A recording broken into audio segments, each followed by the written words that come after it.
était une fois un pauvre bûcheron qui, là de sa pénible vie, avait, disait-il, grand envie de s'aller reposer au bord de l'Achéron, représentant dans sa douleur profonde que depuis qu'il était au monde, le ciel cruel n'avait jamais voulu remplir un seul de ses souhaits.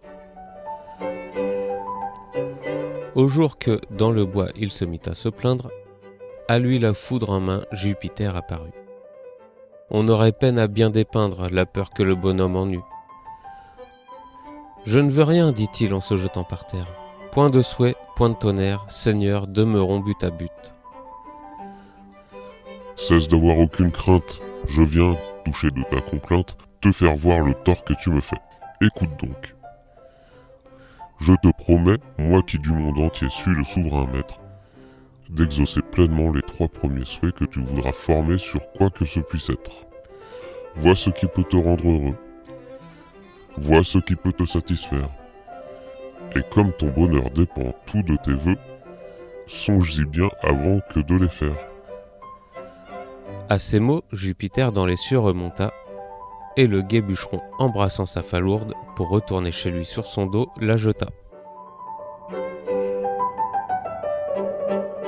Cette charge jamais ne lui parut moins lourde. Il ne faut pas, disait-il entre-temps, dans tout ceci rien faire à la légère.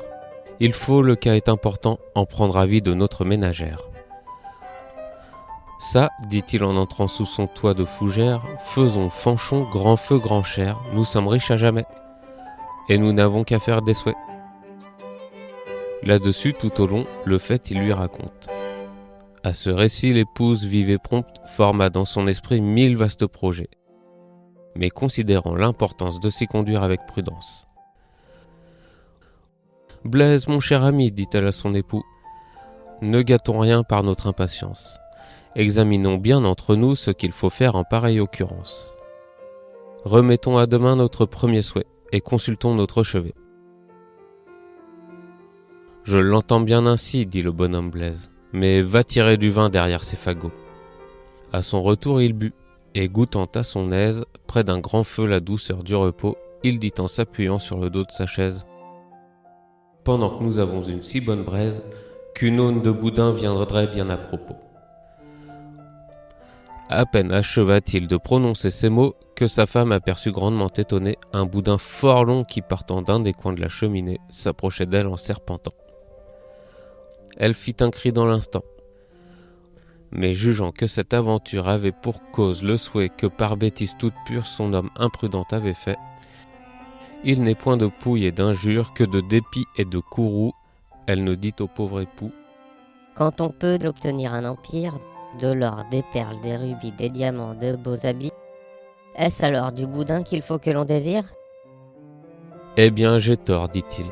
J'ai mal placé mon choix. J'ai commis une faute énorme. Je ferai mieux une autre fois. Bon, attendez-moi sous l'orme.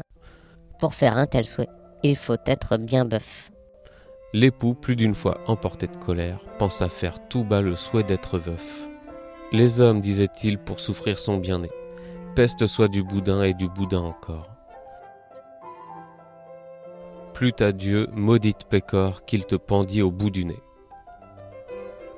La prière aussitôt du ciel fut écoutée, et dès que le mari la parole lâcha, au nez de l'épouse irritée, l'aune de boudin s'attacha. Ce prodige imprévu grandement le fâcha. Fanchon n'était pas laide, elle avait bonne grâce. Et pour dire sans phare la vérité du fait, cet ornement en cette place ne faisait pas bon effet. Si ce n'est qu'en pendant sur le bas du visage, il l'empêchait de parler aisément. Pour un époux, merveilleux avantage, et si grand qu'il pensa dans cet heureux moment ne souhaitait rien davantage. Je pourrais bien, disait-il à part soi, après un malheur si funeste, avec le souhait qui me reste, tout d'un plein saut me faire roi. Rien n'égale, il est vrai, la grandeur souveraine. Mais encore faut-il songer comment serait faite la reine, et dans quelle douleur se serait la plongée de l'aller placer sur un trône avec un nez plus long qu'une aune. Il faut l'écouter sur cela, et qu'elle-même elle soit la maîtresse de devenir une grande princesse en conservant l'horrible nez qu'elle a. ou de demeurer bûcheronne avec un nez comme une autre personne, telle qu'elle l'avait avant ce malheur-là. La chose bien examinée, quoiqu'elle sût d'un sceptre et la force et l'effet, et que quand on est couronné, on a toujours le nez bien fait, comme au désir de plaire, il n'est rien qui ne cède, elle aime à mieux garder son bas volet que d'être reine et d'être laide. Ainsi le bûcheron ne changea point d'état, ne devint point grand potentat. D'écus ne remplit point sa bourse, trop heureux d'employer son souhait qui restait à remettre sa femme en l'état qu'elle était. Bien est donc vrai qu'aux hommes misérables, aveugles, imprudents, inquiets, variables, pas n'appartient de faire des souhaits, et que peu d'entre eux sont capables de bien user des dons que le ciel leur a faits.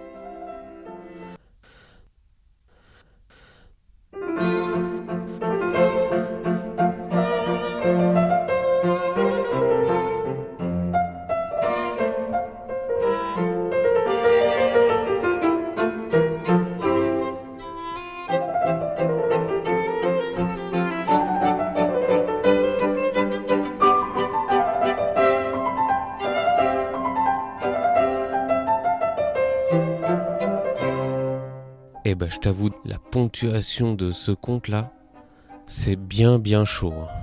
Pour comprendre ce qui va les uns avec les autres, où se termine la phrase, aïe, je m'y suis surpris à plusieurs fois. J'espère ne pas avoir oublié de coquille dans ce que je vais t'éditer là.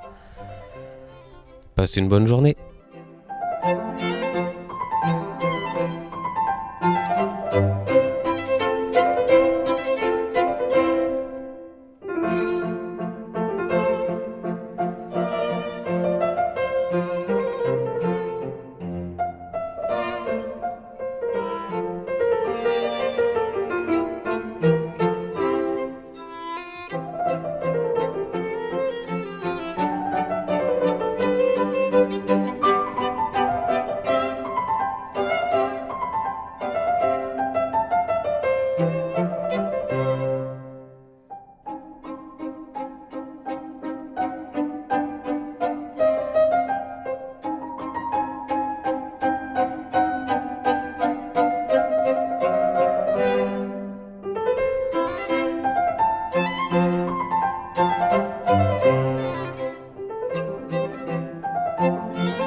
Galaxy Pop, mon cher.